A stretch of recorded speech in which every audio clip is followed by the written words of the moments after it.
मुझे बताते हुए प्रसन्नता है कि जो आउटसोर्सिंग के कार्मिक थे, आउटसोर्सिंग के इन कार्मिकों को जिनका शोषण होता था, हम लोगों ने इस बजट में व्यवस्था सुनिश्चित की है कि आउटसोर्सिंग के इन कार्मिकों को 16,000 से लेकर के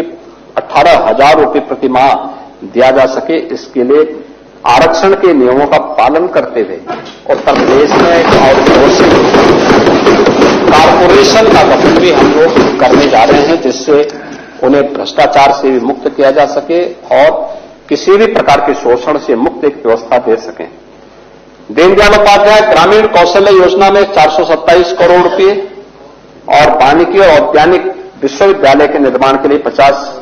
करोड़ रुपये की व्यवस्था के साथ साथ मुख्यमंत्री युवा उद्यमी विकास योजना, जिसके बारे में मैंने पिछले भाषण में भी चर्चा की थी, इसके लिए भी धनराशि की व्यवस्था बजट में की गई है। बजट में एक और चीज का प्रावधान किया गया है कि प्रदेश के अंदर आउटसोर्सिंग से जुड़े हुए जितने भी कार्मिक होंगे उनके न्यूनतम मजदूरी को सुनिश्चित करने के लिए प्रदेश के अंदर हम लोगों ने एक व्यवस्था की है कि वह एक व्यवस्था के साथ हम लोग करने जा रहे हैं कि जिससे एक हम लोग प्रदेश के अंदर ही उस प्रकार की एक व्यवस्था करेंगे कि जिससे न्यूनतम पारिश्रमिक उन कार्मिकों को 16,000 से लेकर के 18,000 के दायरे में। सबसे पहले तो मैं आपके चैनल के माध्यम से उत्तर प्रदेश के यशस्वी मुख्यमंत्री माननीय योगी आदित्यनाथ जी का बहुत बहुत आभार व्यक्त करता हूं कि आपने प्रदेश में बेहद कम वेतन पर कार्य कर रहे अल्प वेतनभोगी आउटसोर्स कर्मचारियों की समस्याओं को समझा और न्यूनतम वेतन बढ़ाए जाने संबंधी घोषणा सदन में किया। यह फैसला स्वागत योग्य है। इसके साथ ही मैं माननीय मुख्यमंत्री जी को अवगत कराना चाहूंगा कि शासन द्वारा, सरकार द्वारा पहले भी कुछ घोषणाएं की गई हैं जिसका क्रियान्वयन अभी तक जो है शासन की ओर से नहीं हुआ। एक बार सबसे पहले भी जो है केजीएमसी लोहिया एसजीपीजीआई में कार्यरत कर्मचारियों के वेतन बढ़ोतरी के संदर्भ में दिनांक 9 अगस्त 2018 को वेतन समिति का गठन किया गया। कमेटी ने रिपोर्ट तैयार करके शासन भेजा और शासन से शासनादेश जारी न होने से कर्मचारियों का वेतन नहीं बढ़ सका। इसी क्रम में उसके कुछ दिनों बाद दिनांक 20 अप्रैल 2023 को शासन द्वारा प्रदेश के समस्त 50 से अधिक मेडिकल कॉलेजों,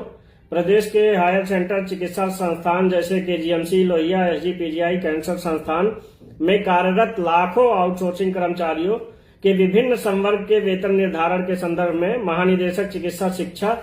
की अध्यक्षता में कमेटी का गठन किया गया। दिनांक 9 जून 2023 को महानिदेशक चिकित्सा शिक्षा द्वारा वह कमेटी की रिपोर्ट, जिसमें 73 प्रकार के पदों का वेतन निर्धारण हुआ था, उसको शासन भेज दिया गया। मगर बड़े खेद का, अफसोस का विषय है कि 2 साल बीतने को है, उसके बाद भी माननीय मुख्यमंत्री जी की घोषणा से आच्छादित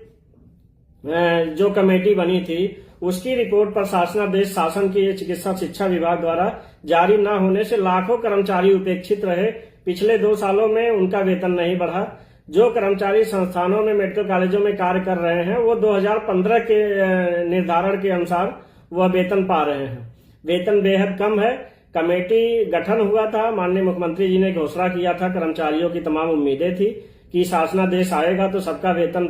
बढ़ेगा, लेकिन उस कमेटी की रिपोर्ट को लागू शासन द्वारा नहीं किया गया है। तो मैं माननीय मुख्यमंत्री जी से चाहूंगा कि एक बार इस प्रकरण का संज्ञान लेते हुए तत्काल कमेटी की रिपोर्ट जो है उसको लागू करें। आउटसोर्सिंग कर्मचारियों के संदर्भ में आप निगम बनाइए, कुछ भी करिए, जो भी आपका निर्णय होगा वह सर्वमान्य होगा। मगर चिकित्सा जैसे अति महत्वपूर्ण